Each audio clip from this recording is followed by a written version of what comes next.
Thank you, Ambassador. It's great to be here this afternoon, and it's great to see such a good turnout so late in the afternoon.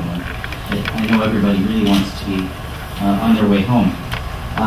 So I'll make my remarks relatively brief, but I just wanted to say thank you, Ambassador, for stepping in, and perhaps there's nobody more appropriate to step into the rather large shoes of Dr. Hassan Riayuda on this topic.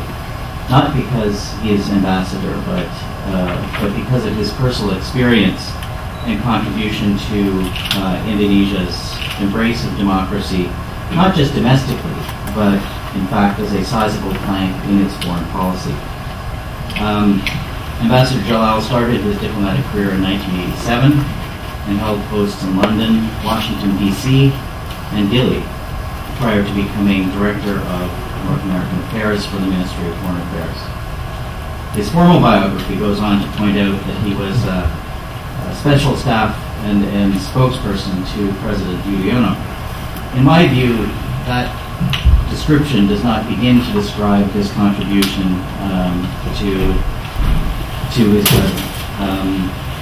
It's well known within diplomatic and media circles in Jakarta that he was not simply a spokesperson, but one of the principal architects of Indonesia's foreign policy during those years.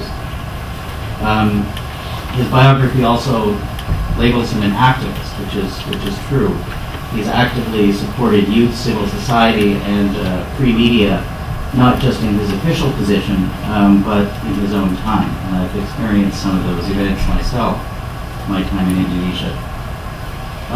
Indonesia's remarkable democratic transition has been much discussed and lauded by many of us in this room. But President Yudhoyono has pointed out that Indonesia's own democracy, like all democracies, is in fact imperfect. And so the inclusion of democracy in Indonesia's foreign policy is significant in that it is a recognition that Indonesia cannot simply stand alone as a democracy, but needs to expand the dialogue beyond its own borders. The Bali Democracy Forum, of course, is one example of this policy. Another one that I know the ambassador has been intricately involved with has been the U.S.-Indonesia Comprehensive Partnership, which of course includes a pillar on democracy. And I think that it's that broader discussion between all of us who come from democracies, and we're all facing challenges in democracies these days, but I think it's particularly significant that Indonesia has chosen to make this an explicit component of its foreign policy.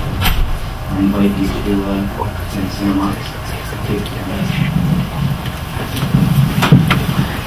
Thank you, David, for your kind introduction. Thank you, my name is Dino Patti Djalal. I'm the Indonesian ambassador to the United States. Actually, my wife bought me this new suit today. She says, you may be the ambassador, but you don't look like the ambassador. You know, one of the perks of my job is that I have a driver, right? And there's so many times in the last 4 months when I invite a congressman or a senator to my home, I would stand at the gate of my house with my driver next to me, and the congressman would come to me and greet my driver and give me the car keys. It doesn't happen tomorrow night when we come to the dinner at the embassy. But I'm very pleased to share some thoughts on Indonesia's democratic development. I think the first point I want to begin with is how surprised I am as a citizen and government official of Indonesia, how well it has worked in the last 10 years. I say this because I joined the government in 1987, and for much of my intellectual and bureaucratic upbringing, they kept scaring me to death. Right? It's never going to work. Democracy is not right for Indonesia. We are not ready. The moment we have democracy, Indonesia is going to crumble. We're not culturally conditioned to this. We have too many historical baggages, and so on and so on. So, you know, when you hear that enough, and when it's being fought in your training sessions and so on, you know, you tend to be affected by it, right? You fear the uncertainty. You fear this dark future that will come if you cross that line. But It didn't happen. In fact, the opposite happened. And this is my advice to many of the countries that are undergoing democratic transitions. Don't let the fear drive you. Right? Don't let people scare you into holding to the past and move on to a different political future. Thomas Friedman used to say that Indonesia was a messy state. This is in the year 1999. Indonesia and Russia. That was a messy state, which means we're too big to fail and too large to work, something like that. I mean, those were the tough times for Indonesia's democracy. But I'm so glad how dramatic has Indonesian transformation been in the last 10 years or so. Maybe 10 years ago we were a messy state, but today we are the strongest democracy in Southeast Asia. Not only that, we're the third largest democracy in the world. In some ways, Indonesia's democracy, and I'm sorry to be saying this, is more advanced than American democracy. Right? I know you're saying, what are you talking about? Right? What I mean by is like this. You know, after only 2 or 3 years of becoming democracy, we have a female president. We have a female vice president. And after several years, there's a law now that says that 30% of our legislature must be women. Right? We also have direct democracy. I know here we still have the electoral college systems and so on and so on. In Indonesia, we move on quite fast to embrace the direct democracy, whereby the president, but also the mayors, the governors, and everybody else is directly elected by the people. Now, this has been quite impressive for Indonesia, but I want to say to you that it could have gone either way. You know, it was never a sure shot that we would be where we are today. There was a period of instability between 1999 and 2001. That was quite worrying. There was a time when we had one president every year between 1998 and 2002. And there was a time when we were burdened by ethnic conflicts, political instability, by terrorist attacks, by an economy that grew only about 1 to 2%, by social disturbances, by riots, by mob justice, by worsening corruption, by everything wrong that we could think of. It happened to Indonesia in those 2 or 3 years. Right? And this is not advice I would give to any other countries undergoing democratic transition. It's just not easy. There's full of uncertainty. It's very hard. And you have a lot of weight lifting to do in those 3 years, in those transitionary years. But in the end, Indonesia pulled through, and we have become now, as I said, one of the most stable and strongest democracy in Southeast Asia.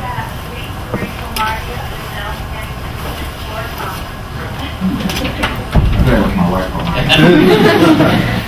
But the one thing that also surprised me pleasantly as I look back in the last 10 years is how well we've broken down the walls and beat the stereotypes.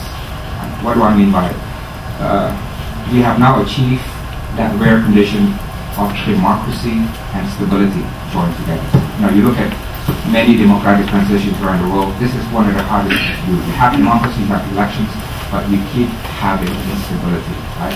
Now, we've had that since 2004, and the present government is expected to last until 2014. Another one is the fact that our democracy, rather than leading to balkanization of Indonesia, as some people warn us it would lead to, in fact, it's making Indonesia more whole, more united, and more compact.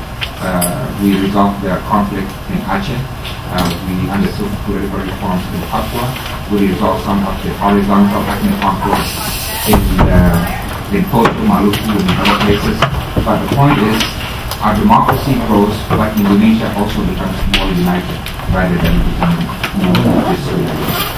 And another wall that we broke, or another stereotype, was this myth about democracy and development. Because there was, in the 60s and 70s, you were aware of this argument. You can't have both. You can't have democracy and development at the same time. You got to choose one or the other, and you have to democracy and not development, or you develop but you sacrifice freedom and democracy. This was a popular debate among the policymakers and the academics a few decades ago. But in our experience, we achieved both at the same time within a short time space of one decade. Our democracy grew, we became stronger. We had 3 periodic elections, which are free and fair, multi-party elections. At the same time, our economy grew phenomenally. At the height of the global financial crisis, our economy grew by 4.5%, and now our economy is about 6.5%, and we're heading towards 7 and 58%.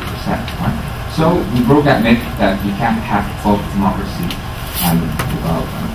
And another myth that we broke was Islam and modernity. Indonesia is becoming very confident now that our democracy can grow together with Islam and modernity. There's a confluence, a healthy and easy confluence that goes hand in hand between our democratic development and our Islamic identity and also modernity in Indonesia. And that in fact has made Indonesia more confident in the Islamic world, because there used to be a time, maybe Barbara remembers this, 20 years ago, Indonesia used to be so impressed with Islam in the Arab world. Why? Because hey, Mecca is there, and Islam was born in Saudi Arabia. Prophet Muhammad was an Arab, right? So we were so impressed with everything Arab, right? But now with this healthy confluence between Islam, modernity, and democracy in Indonesia, we say, hey, the gravity of Islamic world should not be just in the Arab world alone. We can be that gravity. We can be that model that show what Islam in the 21st century can be. An Islam that is open, that is democratic, that is tolerant, and pluralistic. And the last wall that we broke was that we never compromise our democracy and human rights in the fight against terrorism. Now keep in mind that our democratic development took place after 9/11. This was a tough time for America. This was a tough time for many countries around the world. But not once, as a matter of principle, did we think that in order to fight terrorism, and we had terrorist problems in Indonesia, obviously, that we have to revert back to authoritarianism. We never once thought about that. We kept our democratic and human rights credentials, and the result is where we are today.